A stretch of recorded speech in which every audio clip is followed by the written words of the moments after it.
Hotel. The Peabody in Memphis were the famous ducks march from the rooftop down to the lobby back in the day. My name is Doug, and I'm the duck master who's going to march you. But first, let me take you on a journey.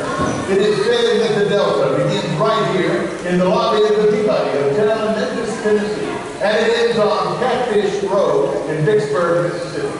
They also say that this Peabody Hotel has 13 stories, and that's not true. It has thousands of stories.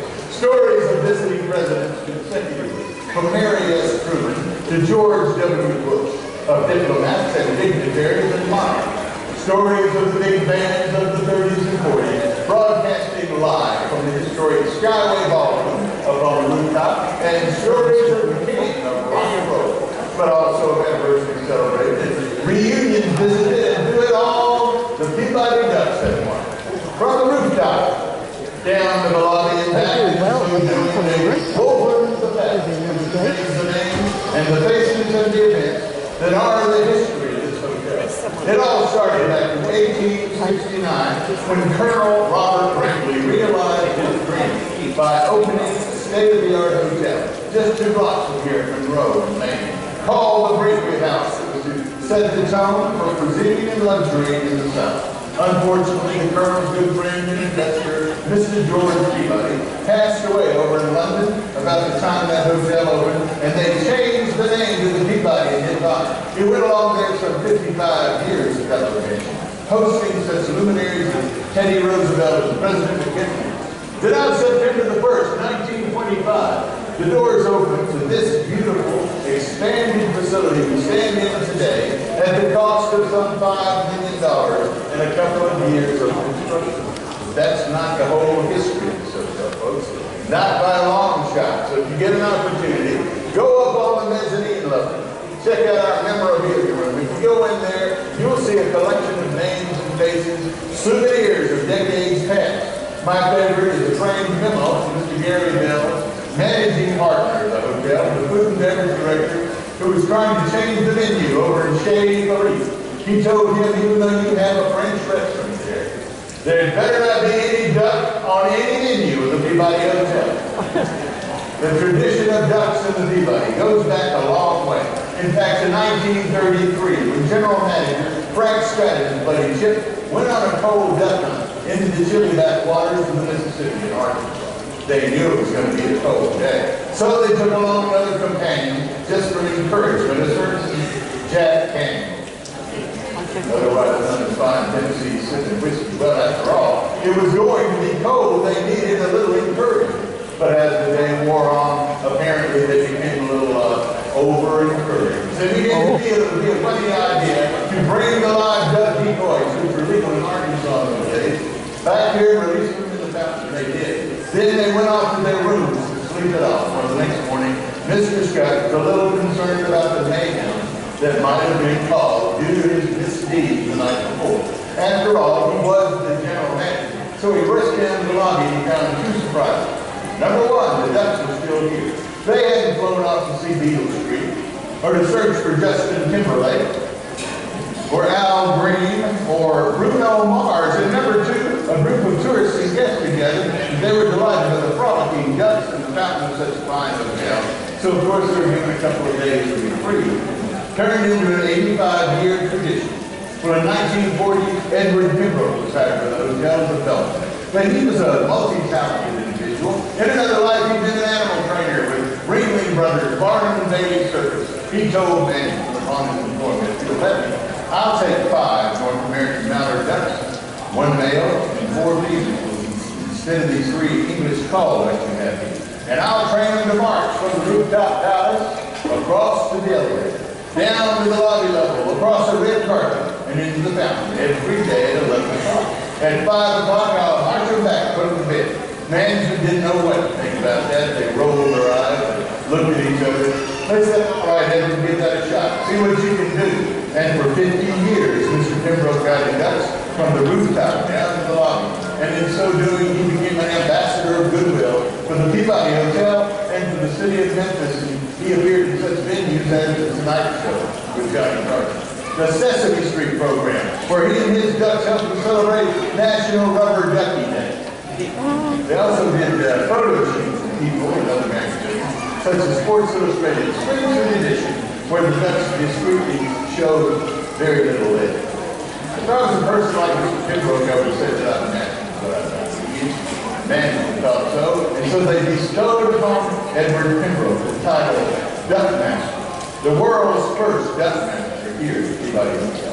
But he's no longer with us today, folks, but Mr. Pembroke's spirit remains here in this lobby. If you'll check out the southwest entrance when you leave, there's a framed picture of he and his beloved ducks looking down on our ceremony today.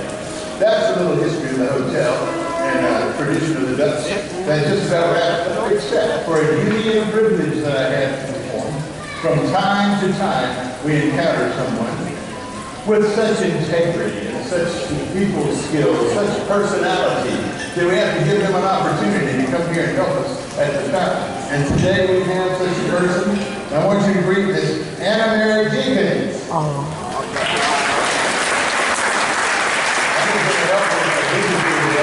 Before anything can be official, we must have a proclamation. Everybody knows that. So here we go.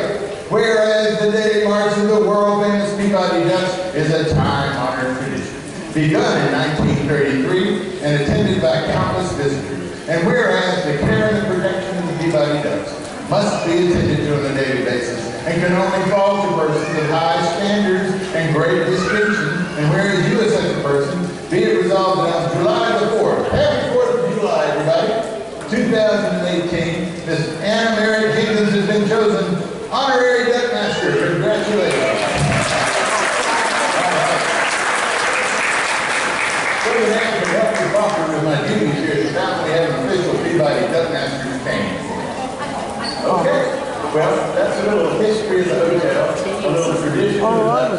All the remains as we go upstairs from the rooftop and retrieve our 5 feathered friends and bring them back down to the lobby level. When the elevator door opens again in just a few minutes, you too will be eyewitness to the world-famous march of the Peabody Ducks. Thank you, folks. At the center of the grand lobby, the point where the Mississippi Delta has been said to begin, stands the classic Peabody fountain, carved from one piece of Italian travertine marble. Although famous in its own right, the fountain is better known the world over because of its residents. If I may direct your attention to the elevators, you will witness a tradition begun in the 1930s at the South's Grand Hotel, an experience uniquely yours as a guest of the Peabody. Having just left their penthouse on the plantation roof to join you, ladies and gentlemen, the march of the world-famous Peabody Ducks.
They hope you have a marvelous day.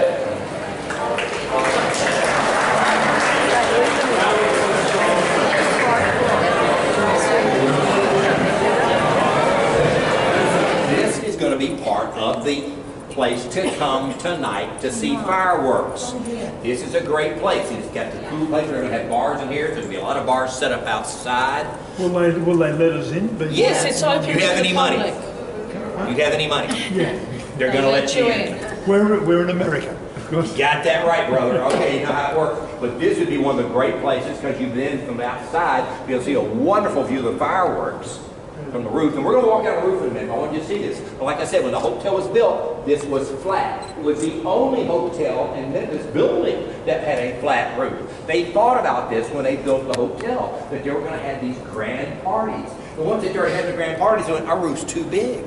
So in the 30s, they built this. And this is the only part of the hotel that's different in the architecture. You've seen the architecture of the hotel. Like I said, Benny Goodman, Glenn Miller Orchestra, the Lennon Sisters, Lawrence Well, and they broadcast from here twice a week live to the country from here on AM. Memphis was what they call a clear water station originally, which means they had 100,000 watts of power. When I go visit my daughter in Tulsa, for the 200 miles, I can pick up AM radio during the daytime around here. Nowadays, most stations won't use all that, but back in the day, it was rebroadcast over CBS live from the Skyway room. So please, if you're looking for a place fun to come tonight, come here and enjoy this. Now, we're going to walk out the right-hand side because that's where the draft board was when I was a youth before I went in Marine Corps. Our baseball park is built after Camden Yards. We are a AAA ball team of the St. Louis Cardinals.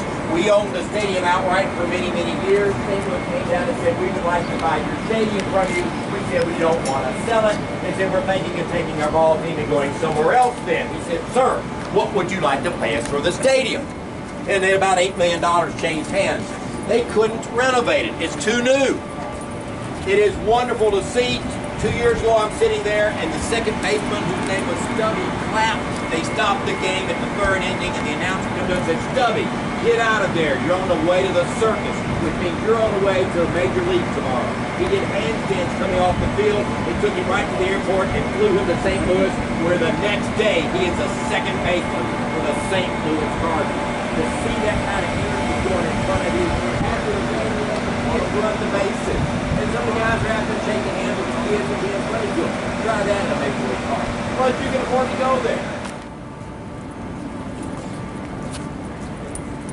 Everything they did, they needed up here, they put behind that one little box over there. Everything else was flat so that you could enjoy the views here. You can see again the pier building there that they got the scaffolding on, which was the Kite House in 1840. When there was a Civil War, there was one battle here. It lasted 45 minutes. It happened right out there in that water, and the people of Memphis sat on the banks and watched it. It took 45 minutes. 9 boats from the north, 7 boats from the south. Done, over with. Civil War is over for Memphis. No really loss of life at all. It's kind of nice. There was a raid here later on where they were trying to rescue some generals who were here as prisoners, and they couldn't find them because they were all out drinking. They did make a movie about that later on for World War II.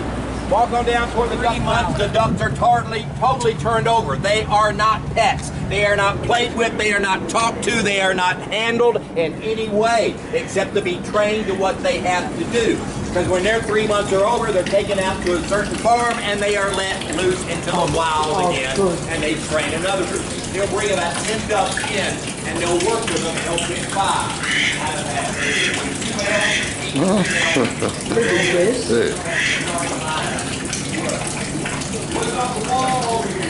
We got things, thank goodness.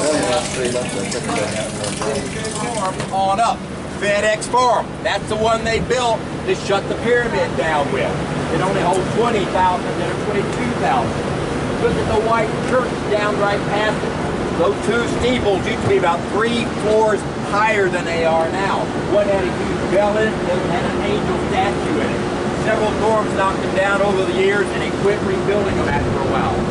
When the North came in from the Civil War, they told the black church they wanted to, they could have a black minister. Because up until that time, it was against the law for a black church to have a black minister. They could only have a white minister. They said, thank you very much, but they kept the guy they had until he retired. And then about 10, 15 years later, when he retired, they had their first black minister. But even then, you were not allowed to have that. On Sundays, if you were black, you went to one of the 2 churches and you go to Handy Park, and you had your picture taken. I'm kidding, you were seen there. It's like Facebook, if you would. That's what you did. If you were white, you were down at the churches down at the other end, and you were at Court Square. And that's where you would be seen on Sunday, to be seen, to see how well you're dressed, how you act, if your kids are misbehaving or not.